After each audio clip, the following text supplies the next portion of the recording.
This is the I Will Teach You a Language podcast, episode 164. Welcome to the I Will Teach You a Language podcast, weekly motivation and language learning tips to help you become fluent in any language. Now, here's your host, Ollie Richards. You know, one of the things I often ask myself is, if I could go back to my student days, how would I do things differently? And one of the things that I often think to myself is, well, would I choose to do something different at university itself? And as it happens, I did music. I studied jazz piano for 4 years. And but I often think, how cool would it have been to do languages at university and to spend 4 years studying 2 or more languages and to get the chance to go and live in those countries as well? Oh, it just sounds so cool. And, you know, you learn them when you're so young and you get the rest of your life to learn more languages and so on. And I often think about that. And I'm very envious of people I meet who are doing languages at uni. I often meet people at the Polyglot Pub, actually, which is the event that I run in London, who are at uni and doing languages, and I'm so envious of them. Today's question is a little bit related to that. It comes from Eleanor, who has just done a degree in Spanish and is wondering how to keep it up.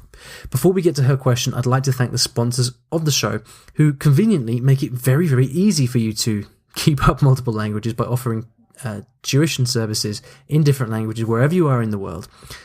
Their name is iTalki, and you can get a free lesson by going to iwillteachyoualanguage.com/free lesson. I highly recommend you do that.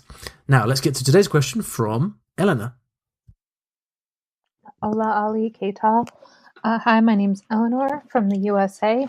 I was wondering what you think the role of studying should be in language maintenance. So just to give you some background, my specific situation is that I recently graduated from university with a degree in Spanish language and literature, as a result of which I was using my Spanish nearly every day for reading, writing, and speaking in largely in a classroom context. I also have studied Korean in university courses, and I would like to move to Korea to teach English soon. However, I am also interested in learning some Mandarin Chinese right now, since my best friend is Chinese. And I just wonder if what you do to maintain your languages at an advanced level, if they don't currently maybe play a role in your life, if you continue to study your vocabulary, or what you do with that. Thanks so much. Love the podcast. Hey, Eleanor, thank you for getting in touch and thanks for leaving your message. It's a great question, and one we've covered before, actually, in similar ways, in episode 47, which I now believe, actually, if you scroll back in the iTunes feed, you can't get that far back. It's a restriction that iTunes places on podcasts for some crazy reason that I don't understand. You can find it on the blog, though. All the previous episodes are on the blog, and episode 47 was about how I maintain my level in multiple languages. So I think with my answer here, Ellen, I'm going to give it a particular spin, which is to your specific situation, having just been through college, spent 4 years, I imagine 3 or 4 years, immersed in Spanish, and now you're kind of starting to think, okay, what's next? And I don't blame you. Like, after 4 years of doing one language, yeah, I bet you're ready for something else, and you're thinking about Chinese and Korean, which it's super exciting, and I highly recommend you go for it, because it will, it takes you to the other side of the world. It's the start of a totally different adventure, one that I followed myself. I went to Japan and spent 3.5 years in Japan, learned Japanese, and I highly recommend it. So very excited for you to see what you're going to do with that. The question is then, if you have learned a language to a high level, in your case Spanish, what do you do to maintain it after you leave? So let's start with a couple of quick definitions. What's the difference between learning and maintaining a language? Well, for me, learning a language is when you're going through the process of learning the language, learning the basics. You're learning the basic vocabulary, you're understanding grammar, you're building your confidence in the language. That starts at 0 and goes on for quite some time. Maintaining a language for me is what happens when you already speak it, you can already use it in meaningful situations, and you don't want to lose the ability to do that. Okay. Now, I'm going to be very, very honest in this episode, because I have quite specific personal feelings about the need to learn and maintain languages. For me, I think probably because I never grew up with languages. I only started learning languages when I was 19. I don't feel any particular attachment to a language in as it relates to me as a person. So I have never had the desire to keep up my languages after they stop being useful or meaningful or relevant to my day-to-day life. So, for example, Arabic. A couple of years ago, I learned Arabic. I was living in Egypt. I got my Arabic got to a kind of conversational level. It was quite fun. But then I left Egypt, went back to the UK. Arabic just stopped being a meaningful part of my life, and I have neither the time nor the inclination to spend a lot of time maintaining it, just for the sake of it. It would be for the sake of pride if I spent a lot of my time maintaining Arabic. And I just kind of try to be very realistic with myself and very honest with myself and say, hey, that's just not where my life is heading. I can't see a need to use Arabic again in the future. So let's just move on. Yeah, it's been fun, but time for something else. Now, I always find that there is a point at which you will lose a language if you stop speaking it, and a point where you will not lose it if you stop speaking it. For me, that is around about an upper intermediate or B2 level. All of the languages of mine that I've got to an upper intermediate level, I managed to go for long stretches without ever really forgetting them, or even losing much of a level. I might lose a bit of sharpness, a quick reflexes, maybe a kind of bit of sense of humor, or something that really kind of sharpness that you get, that real kind of sharpness that you get when you're really learning speaking a language consistently for a long time. You might lose a bit of that sharpness. But in general, the languages that I have got to that level, a kind of B2 level, I don't find that I forget them very much, providing that I kind of use them to talk with people every now and again. So the case in point for me really is my Spanish and Portuguese that I used for a long time, and then I moved to Japan and stopped. And from about 2009 to 2015 or so, last year, I actually hardly spoke Spanish or Portuguese for that whole time, so over 6 years. And yet I don't feel it affected my fluency at all. I've forgotten a few words here and there, but it doesn't matter. I'm still perfectly proficient in those languages. Similarly with Japanese, I was kind of at an okay-ish upper intermediate level in Japanese, left Japan, went to the Middle East, didn't speak it for a few years, and now I use it very often in London socially. So because of that, the way that my life has worked out is that the languages that I really care about, I speak well. Because I care about them and I speak them well, I tend to use them in my daily life, not necessarily on a weekly or even monthly basis, but every now and again, fairly frequently.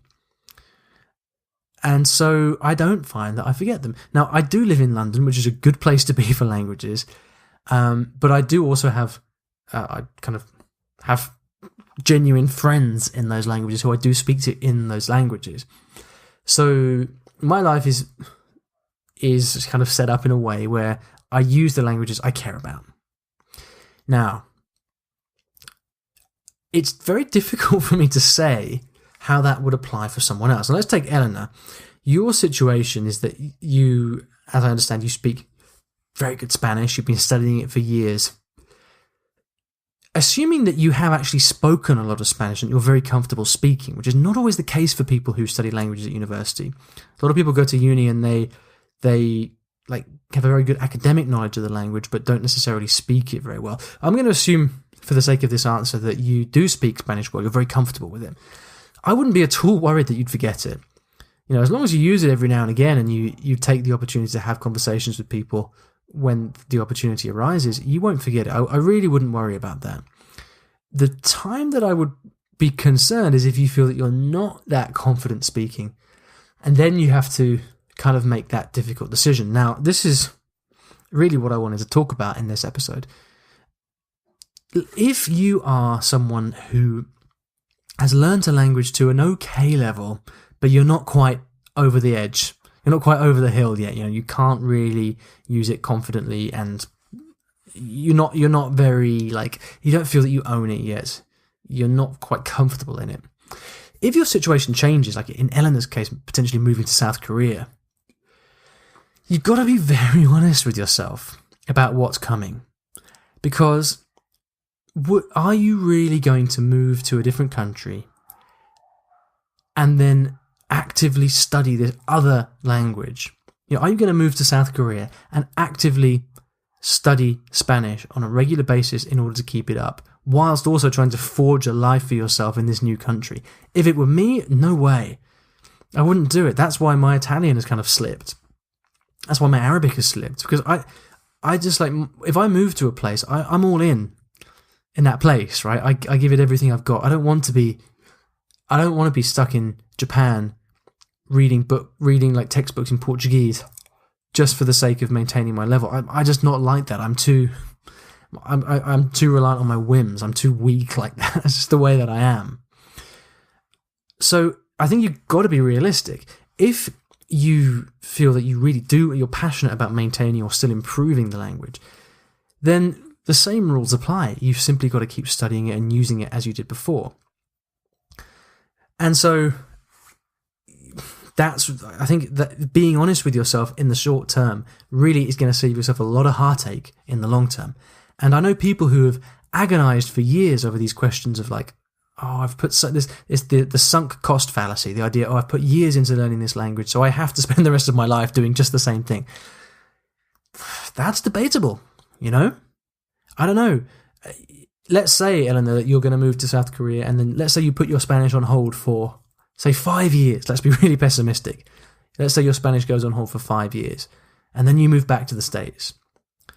You're not going to lose that much. You're really not. You're going to come back, and after a few weeks of conversations with local Spanish people, you're going to be back to languages stay in your brain once they've got to a certain level. But more to the point, that kind of scenario is much more. It's much more congruent, I think. It makes much more sense for your life. When you do get back to the States and you get back to Spanish, I think you would do so with a renewed sense of interest and passion for it, because it's something new. You're coming back. It's that's, for me personally, that's what gives me energy. Now, let's take a more positive approach, and let's say you're moving abroad, you want to maintain the language, and you love the language, and so you're looking for ways to maintain it. Here are the kind of things that I do myself to maintain these languages that I'm passionate about.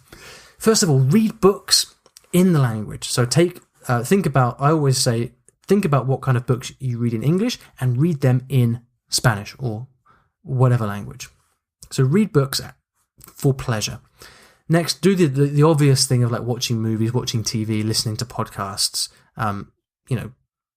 Again, if you base it around your interests, it'll be fine.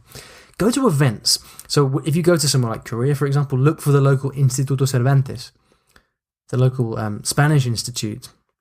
Look for Spanish events, cultural events, and go to those, attend those, get out, go to things, get yourself out of the house and put events in your schedule. Meet friends, use websites like conversationexchange.com, mylanguageexchange.com, meetup.com. Find people who speak the language and hang out with them. A few more kind of ninja tricks, if you like. I quite like studying other things in a language. So I would often look at MOOCs or other courses in Spanish, for example, because it's a great way to learn something else using that language that I'm trying to maintain. I often do language exchanges where the language that I'm exchanging is a foreign language for me. So because my Spanish is quite good, I would often do a language exchange with someone who wants to learn Spanish. So I'll speak to them in Spanish and they'll teach me their language, Cantonese or whatever. Quite a good way to keep practicing it. And lastly, which is kind of related to this language exchange thing, look for opportunities to teach that language. Now, it doesn't have to be formally. It can be informally, either through private tutoring or through a language exchange arrangement or something like that.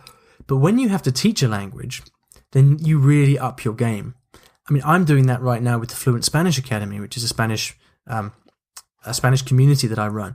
because I'm in a position now where I have to teach Spanish, it really makes me concentrate and focus and think about the language, and I'm improving my Spanish as a result, really like refining like difficult concepts and things like that, because I have to convey those. So those are lots of ideas there, lots of practical things you can do. I'm going to put a list of all of these in the show notes, which will be at iwillteachyoualanguage.com/episode 164. Now, in my Language Learning Foundations course, I have an interview with a good friend of mine, Richard Simcott, who is a language genius and speaks I don't know, a large number of languages, let's just say that. And when we have delivered workshops together before, he often talks about his approach to this. And in the interview that's included in the Language Learning Foundations course, he talks about his approach, which is very different to mine. But what he says is that he has a system of really using every available minute of his day to consume content in different languages. So as he's eating lunch, he'll watch a YouTube video in Armenian or something. Then as he's doing the ironing, he'll listen to a podcast in Spanish. And as he's walking his daughter to school, he'll sing her a song in Macedonian or something like that. Like, he's very, very devoted, Richard, far more than me.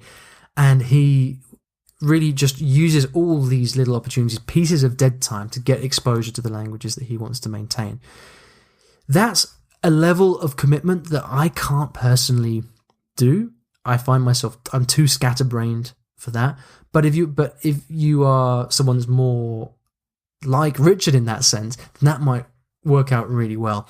You know, it speaks to the point of, if you want to maintain the language, you've got to do stuff with the language as much as possible.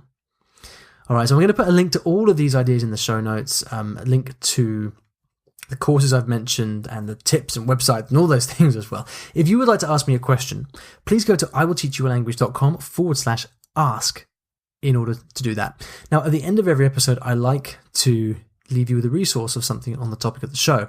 And, you know, I did a little bit of searching on the internet for this, and there's not much out there written on this topic. And so I'm going to give you 3 things to do if you'd like to find out more about this. First of all, go back and check out episode 47 of the podcast, because that's on this kind of topic. The second thing is, you might be interested in my Language Learning Foundations course, which is, well, basically it's the course where I show you my method for learning languages. But there are bonus interviews and things in there, including the interview with Richard that I mentioned, as well as a ton of other interesting masterclasses as well. I'll put a link to that in the show notes. And then lastly, there is a blog post I have where I put some videos of me speaking different languages. So you can actually see me speaking all of these languages that I say I speak on video. And that, along with each of those videos, I kind of give a bit of a commentary about how I learned it. So that might just give you a little bit more of an idea about how learning and maintaining multiple languages actually can fit into one's life and one's lifestyle. I'll put a link to all of those in the show notes, along with the complete transcripts to this episode as well, which you can find at iwillteachyoualanguage.com/episode 164. Thank you so much for listening, and I'll see you in the next episode of the podcast.